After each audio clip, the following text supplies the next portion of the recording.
एक लड़के को लैंडफिल में एक टूटा हुआ रोबोट मिलता है।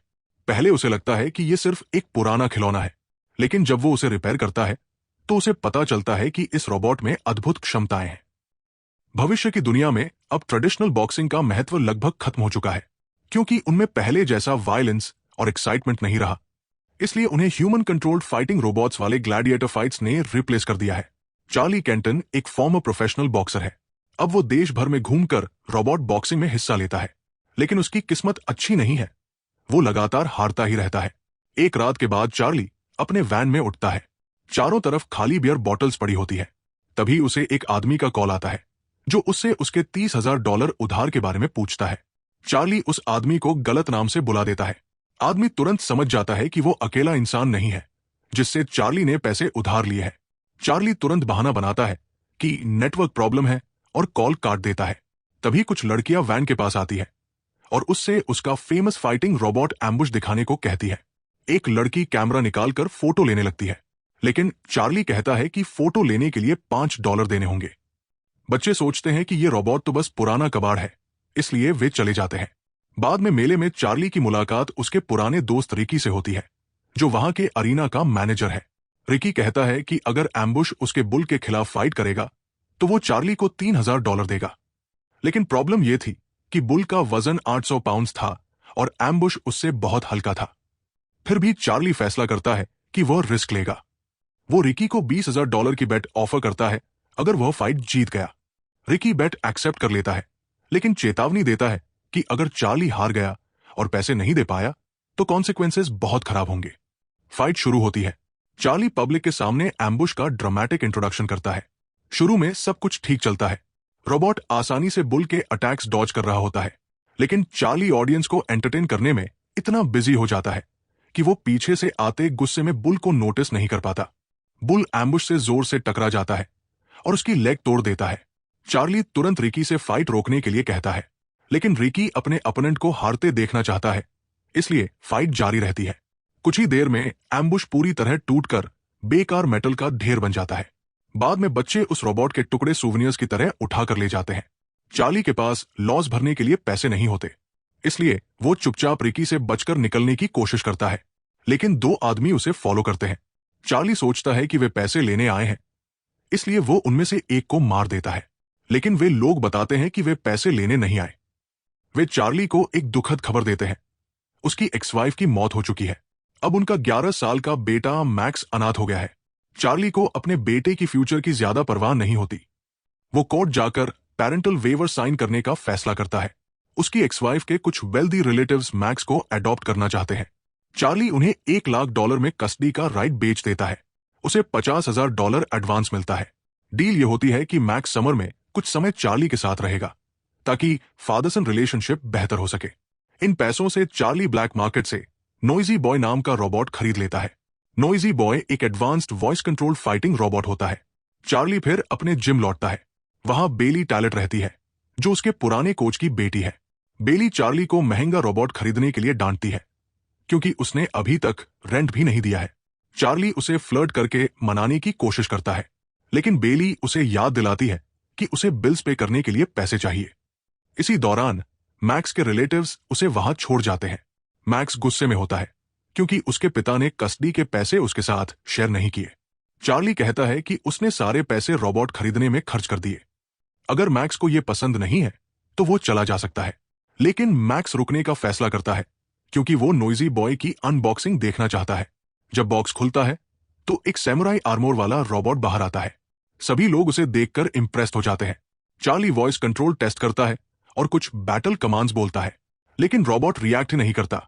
चार्ली तुरंत समझ जाता है कि शायद उसे स्कैम किया गया है, और वो गुस्से में बेली को ब्लेम करने लगता है कि उसने रोबोट खरीदने से पहले उसे चेक क्यों नहीं किया। जल्द ही पता चलता है कि मैक्स अपने पिता से ज्यादा समझदार है। वो रोबोट से जापानीज में कमांड्स बोलता है, जो नॉइजी बॉय की नेटिव लैंग्वेज होती है। इस बार रोबोट तुरंत उसकी बात मान लेता है। बेली समझ जाती है कि समस्या रोबोट में नहीं थी, बस उसकी वॉइस कंट्रोल सेटिंग्स बदलने की जरूरत थी। थोड़ा टेस्ट करने के बाद चार्ली रोबोट को अपनी वैन में लोड कर देता है और अगली कंपटीशन की तैयारी करने लगता है। लेकिन तभी मैक्स चुपके से कार कीज चुरा लेता है। वो अपने पिता से कहता है कि अगर उसे साथ नहीं ले जाया गया तो वो कीज वापस नहीं करेगा। मजबूरी में चार्ली मान जाता है। दोनों एक अंडरग्राउंड फाइट क्लब पहुंचते हैं जहां दर्जनों फाइटिंग रोबोट्स मौजूद होते हैं। चार्ली को पूरा भरोसा होता है कि इस बार वो जरूर जीतेगा। वो ऑर्गेनाइजर फिन से कहता है कि नोइजी बॉय को मेन फाइट में साइन कर दिया जाए। मैक्स अपने घमंडी पिता को समझाने की कोशिश करता है कि पहले वार्म अप फाइट्स में हिस्सा लेना चाहिए, क्योंकि उन्होंने रोबोट को अभी तक असली लड़ाई में टेस्ट ही नहीं किया था। लेकिन चार्ली उसकी बात नहीं सुनता। वो सीधे नोइजी बॉय को फाइट क्लब के चैंपियन रोबोट मिडास के खिलाफ उतार देता है। फाइट शुरू होते ही नोइजी बॉय जबरदस्त पंचेस मारता है और क्राउड में जोरदार चीयरिंग होने लगती है। रोबोट समुराई शुरुआत में पूरी तरह मैच पर डोमिनेट करता है। चार्ली खुश हो जाता है और सोचता है कि उसे अपनी जिंदगी की सबसे आसान जीत मिलने वाली है। लेकिन चार्ली की लापरवाही की वजह से सिचुएशन बदल जाती है। वो अपोनेंट के अटैक को सही तरह से रीड नहीं कर पाता। धीरे धीरे मिडास लड़ाई पर कंट्रोल हासिल कर लेता है। चार्ली बस बिना सोचे समझे चिल्लाता रहता है, जबकि उसका अपोनेंट अपने रोबोट की एबिलिटीज को बेहतर समझता है। कुछ ही देर में मिडास नोइजी बॉय को गिरा देता है और उसका सिर उड़ा देता है। इस भारी हार के बाद सिर्फ रोबोट का वॉइस कंट्रोल सिस्टम ही बचता है। मैक्स गुस्से में अपने पिता को डांटता है। वो कहता है कि उन्होंने कुछ सीखे बिना ही चैंपियन से लड़ाई शुरू कर दी। लेकिन चार्ली अपनी गलती मानने को तैयार नहीं होता। वो मैक्स से कहता है कि अगर वो गर्म जगह सोना चाहता है और सड़क पर नहीं, तो उसे चुप रहना चाहिए। घर लौटते समय दोनों एक जंक यार्ड पर रुकते हैं ताकि रोबोट के कुछ पार्ट्स ढूंढ सकें। वहीं चार्ली मैक्स को बताता है कि रोबोट बॉक्सिंग कैसे शुरू हुआ और कैसे धीरे धीरे रोबोट्स ने ह्यूमन बॉक्सर्स को रिंग से रिप्लेस कर दिया। इसी दौरान मैक्स अचानक क्लिफ से फिसल जाता है। वो एक टूटे हुए रोबोट के हाथ से लटक जाता है, जो उसे नीचे गिरने से बचा लेता है। चार्ली तुरंत नीचे उतरता है और अपने बेटे को ऊपर खींच लेता है। डर के कारण मैक्स उसके हाथों से निकलकर उस रोबोट को देखने लगता है जिसने उसकी जान बचाई थी। वो देखता है कि ये एक पुराना रोबोट है। मैक्स अपने पिता से कहता है कि कार्ट लेकर आओ ताकि वे रोबोट को घर ले जा सकें। लेकिन चार्ली अपने सेल्फिश अंदाज में उसकी मदद करने से मना कर देता है। मैक्स हार नहीं मानता। वो पूरी रात अकेले ही उस रोबोट को खींचते हुए खड़ी चढ़ाई पार करता है। आखिरकार सुबह होते होते वो रोबोट को वैन तक ले आता है। दोनों वापस जिम पहुंचते हैं। जब बेली नोइजी बॉय की हालत देखती है तो वो पूरी तरह शॉक हो जाती है। वो चार्ली से कहती है कि उसे इमेजिनरी जीत के पीछे भागना बंद करना चाहिए, वरना वो सब कुछ खो देगा जो उसके पास अब भी बचा है। चार्ली आखिरी बार बेली से मदद मांगता है। वो उससे कहता है कि मैक्स जो रोबोट लेकर आया है उसे चेक करे। जांच करने पर पता चलता है कि ये एक आउटडेटेड रोबोट मॉडल है। इसे असली लड़ाई के लिए नहीं, बल्कि स्पारिंग पार्टनर के रूप में बनाया गया था। ये खुद अटैक नहीं कर सकता, लेकिन पंचेस सहने में बहुत मजबूत है। सबके आश्चर्य के लिए रोबोट चलने लगता है। बेली नोटिस करती है कि इसमें एक खास फीचर है, शैडो मोड। इस फीचर की मदद से रोबोट किसी भी इंसान की मूवमेंट को मिमिक कर सकता है। मैक्स रोबोट को साफ करता है। तभी वो रोबोट के शरीर पर लिखा नाम पढ़ता है, एटम। मैक्स सुझाव देता है कि वे एटम को इलीगल रोबोट फाइट्स में उतार सकते हैं ताकि कुछ पैसे कमाए जा सके। उस रात जब सब सो रहे होते हैं, मैक्स चुपके से जिम में जाता है। वो एटम को चालू कर देता है। रात को मैक्स और चार्ली बाहर टहलने निकलते हैं। वहीं मैक्स पहली बार अपने रोबोट एटम को सही तरह से कंट्रोल करना सीखता है। अगली सुबह मैक्स बेली से पूछता है कि उसका पिता पहले कैसा था। बेली उत्साह से चार्ली के बॉक्सिंग करियर के बारे में बताती है। वो कहती है कि चार्ली ऐसा फाइटर था जो आखिरी दम तक लड़ता था और सबसे मजबूत अपोनेंट्स के सामने भी कभी हार नहीं मानता था। लेकिन जब फाइटिंग रोबोट्स आए, तब उसकी बॉक्सिंग स्किल्स की जरूरत कम हो गई। इसी वजह से चार्ली कभी चैंपियन नहीं बन सका। इतने में चार्ली बातचीत रोक देता है और बेली को बताता है कि वो मैक्स के साथ एटलांटा जा रहा है।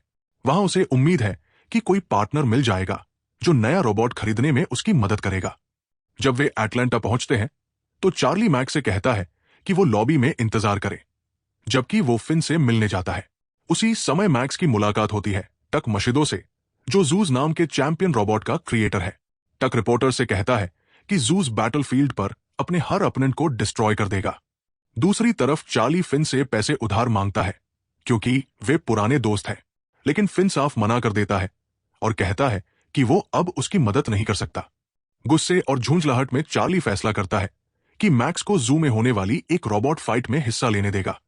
असल में वो चाहता था कि मैक्स हार जाए ताकि वो उसे परेशान करना बंद कर दे। अगली सुबह चार्ली अपने बेटे की आवाज से जागता है। मैक्स सुबह से ही एटम के साथ ट्रेनिंग कर रहा होता है। उसने रोबोट को साफ किया होता है और शैडो फीचर का इस्तेमाल करके खुद ही कमांड्स सेट कर दिए होते हैं। चार्ली अपने बेटे की इस मेहनत को देखकर सरप्राइज्ड हो जाता है। उसे महसूस होता है कि ये जिद और लगन मैक्स को उसी से मिली है। जब वे फाइट की जगह पहुंचते हैं तो मैक्स वहां के लीडर से डील करता है। डील ये होती है कि अगर एटम एक राउंड तक टिक गया तो उन्हें $1000 मिलेंगे, लेकिन अगर एटम हार गया तो रोबोट लीडर का हो जाएगा। फाइट शुरू होती है। मैक्स एटम को कंट्रोल करता है। एटम खुद अटैक नहीं करता, बस अपोनेंट के पंचेस सहता रहता है। चार्ली अपने बेटे को सलाह देता है कि रोबोट को ज्यादा मूव कराऊं ताकि अटैक से बच सके, लेकिन अपोनेंट एटम को पकड़कर उसके सिर पर जोर से मारता है और एटम गिर जाता है। अब काउंटडाउन शुरू हो जाता है। राउंड खत्म होने में सिर्फ 30 सेकंड्स बाकी थे। मैक्स जोर से एटम को उठने का कहता है और रोबोट उठ जाता है। इस तरह मैक्स $1000 जीत जाता है। लेकिन लीडर इस रिजल्ट से खुश नहीं होता। वो दाव को डबल करने का ऑफर देता है। अगर एटम एक और राउंड टिक गया तो प्राइस डबल हो जाएगा। अब चार्ली अपने बेटे को रिस्क लेने से रोकने की कोशिश करता है, लेकिन मैक्स फिर भी मान जाता है। दूसरा राउंड शुरू होता है। इस बार एटम अचानक छलांग लगाकर अपोनेंट को जोरदार पंच मारता है। इससे अपोनेंट रोबोट का सिस्टम क्रैश हो जाता है। मैक्स जीत जाता है और क्राउड खुशी से चिल्लाने लगता है। अगले दिन मैक्स फिर से ट्रेनिंग शुरू कर देता है। वो एटम को नई कमांड्स सिखाने की कोशिश करता है। जब उसे बोरियत महसूस होती है तो वो एटम के साथ डांस करने लगता है। एटम उसकी हर मूवमेंट को आसानी से कॉपी कर लेता है। तभी चार्ली वहां आता है। मैक्स उसे बताता है कि उसने नॉजी बॉय का वॉइस कंट्रोल सिस्टम एटम में इंस्टॉल कर दिया है। अब रोबोट को कंट्रोल करने के लिए कंट्रोल पैनल की जरूरत नहीं है। मैक्स अपने पिता से कहता है कि वे शैडो फीचर का इस्तेमाल करके एटम को अपना बॉक्सिंग स्टाइल सिखाए। पहले चार्ली थोड़ा हिचकिचाता है। वो कहता है कि एटम की खासियत डांस ही रहने दो, लेकिन मैक्स मान जाता है, एक शर्त पर। वो चाहता है कि उसके पिता उसे बॉक्सिंग सिखाए। यहीं से उनकी टीम वर्क की शुरुआत होती है। चार्ली सुबह से रात तक एटम को कॉम्बैट टेक्निक्स सिखाता है और मैक्स हर फाइट की शुरुआत डांस परफॉर्मेंस से करता है। धीरे धीरे एटम लगातार फाइट्स जीतने लगता है। इसी दौरान पिता और बेटे का रिश्ता भी मजबूत होता जाता है। छोटे छोटे शहरों की फाइट से पैसे जीतकर चार्ली बेली का कर्ज ब्याज सहित चुका देता है। डांस करता हुआ रोबोट ऑडियंस का फेवरेट बन जाता है। जल्द ही एटम न्यूज में भी आने लगता है। जैसे जैसे एटम की पॉपुलैरिटी बढ़ती है, वैसे वैसे चार्ली और मैक्स को रियल स्टील चैंपियंस लीग में हिस्सा लेने का मौका मिलता है। मैक्स एटम को सेटअप करता है और चार्ली उसे मेंटली तैयार करता है कि रिंग में इमोशंस नहीं लाने हैं। एक मैनेजर उनकी वर्कशॉप में आता है और उन्हें फारा लेमकोवा के लॉज में बुलाता है, जो जूस की ओनर है। ये बिजनेसवुमन जूस के लिए एक पार्टनर ढूंढ रही होती है और एटम को $2 लाख में खरीदने का ऑफर देती है। यह ऑफर ट्विन सिटीज के साथ होने वाले पहले राउंड तक वैलिड रहता है। चार्ली तुरंत इस डील के लिए मान जाता है, लेकिन मैक्स मना कर देता है और कमरे से बाहर चला जाता है। चार्ली अपने बेटे को इस टेम्पटिंग डील को एक्सेप्ट करने के लिए मनाने की कोशिश करता है, लेकिन मैक्स उससे पूछता है कि आखिर लेमकोवा इतनी बड़ी रकम देकर एक रोबोट क्यों खरीदना चाहती है। मैक्स को लगता है कि एटम कुछ खास है और वो अपने इस मेटल फ्रेंड को बेचने का बिल्कुल इरादा नहीं रखता। भीड़ के जोरदार शोर के बीच 2 सिर वाला रोबोट ट्विन सिटीज रिंग में एंट्री करता है। मैक्स एटम को एक बैटल डांस के साथ रिंग मिलाता है। फाइट शुरू होते ही कुछ ही मिनटों में ट्विन सिटीज एटम पर लगातार हमला करता है और उसे जवाब देने का मौका नहीं देता। तभी चार्ली को एक कमजोरी दिखती है। हर पंच से पहले ट्विन सिटीज का राइट शोल्डर हल्का सा ट्विच करता है। एटम तुरंत नीचे झुककर उसके बॉडी पर ताबड़तोड़ वार करता है और उसकी राइट साइड को कमजोर कर देता है। आखिर में एक जोरदार किक से एटम उसे नॉकआउट कर देता है। पूरा क्राउड तालियों से गूंज उठता है। बेली भी खुशी से चिल्लाने लगती है। मैक्स तुरंत रिंग में जाकर रेफरी से माइक छीन लेता है और सबके सामने जूस को चैलेंज करता है, जो फारा लेमकोवा का रोबोट है। लेकिन जीत की खुशी ज्यादा देर नहीं टिकती। रिकी अपने गुंडों के साथ आता है, चार्ली को बुरी तरह पीटता है और उनका सारा पैसा छीन लेता है। अपने बेटे की सेफ्टी के लिए चार्ली उसे उसके गार्डियंस के पास छोड़ने का फैसला करता है। मैक्स रोते हुए अपने पिता से साथ रहने की गुहार लगाता है, लेकिन चार्ली रिस्क नहीं लेना चाहता। जाते जाते मैक्स कहता है वो चाहता है कि उसका पिता उसके लिए लड़े। घर लौटते समय चार्ली मैक्स के साथ बिताए हुए पलों को याद करता है। बेली उसे समझाती है कि अभी भी देर नहीं हुई और वो अपने बेटे के साथ रिश्ता सुधार सकता है। अगली सुबह चार्ली मैक्स के पास जाता है और अपने किए पर पछतावा जताता है। वो एक और मौका मांगता है और इस बार अपने बेटे के लिए लड़ने का वादा करता है। इसी बीच खबर आती है कि जूस ने उनका चैलेंज एक्सेप्ट कर लिया है। चैंपियंस लीग में एंट्री होती है और दुनिया की नजर इस मुकाबले पर टिक जाती है। टक मशिदो इस फाइट को इंसल्ट बताता है, जिससे जूस टीम पर प्रेशर बढ़ जाता है। रिंग में जूस की ग्रैंड एंट्री होती है, जबकि एटम सादगी से आता है। फाइट शुरू होते ही जूस एटम को पहले ही पंच में गिरा देता है। सभी को लगता है कि मुकाबला जल्दी खत्म हो जाएगा, लेकिन एटम बार बार उठता है, गिरता है और फिर उठता है।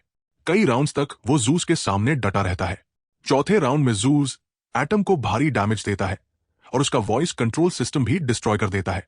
अब उम्मीद लगभग खत्म हो चुकी होती है, लेकिन मैक्स अपने पिता से कहता है कि एटम को शैडो मोड में कंट्रोल करो। आखिरकार चार्ली मान जाता है और खुद रिंग के बाहर खड़े होकर मूव्स करने लगता है। एटम उसकी हर मूव को कॉपी करता है। फाइनल राउंड शुरू होता है और इस बार चार्ली सही समय का इंतजार करता है। जैसे ही जूस थकता है, चार्ली अटैक शुरू करता है, एक के बाद एक पावरफुल पंचेस और फिर एक जबरदस्त अपरकट जूस को गिरा देता है। पूरा स्टेडियम शॉक में आ जाता है। हालांकि पॉइंट्स के आधार पर जूस जीत जाता है, लेकिन असली जीत एटम की होती है। उसे पीपल्स चैंपियन घोषित किया जाता है। मैक्स अपने पिता के गले लग जाता है और बिना कुछ कहे चार्ली अपनी आंखों से बता देता है कि उसे अपने बेटे पर गर्व है। आखिर में चार्ली, मैक्स और एटम तीनों रिंग के बीच खड़े होकर अपनी जीत और सम्मान का जश्न मनाते हैं। और इसी के साथ इस फिल्म का अंत होता है। ऐसी और वीडियोस के लिए चैनल को सब्सक्राइब करें, नोटिफिकेशंस ऑन करें और चैनल को सपोर्ट करने के लिए लाइक जरूर करें। कमेंट्स में बताइए कि अगली बार आप कौन सी मूवी देखना चाहेंगे। Thank you for watching.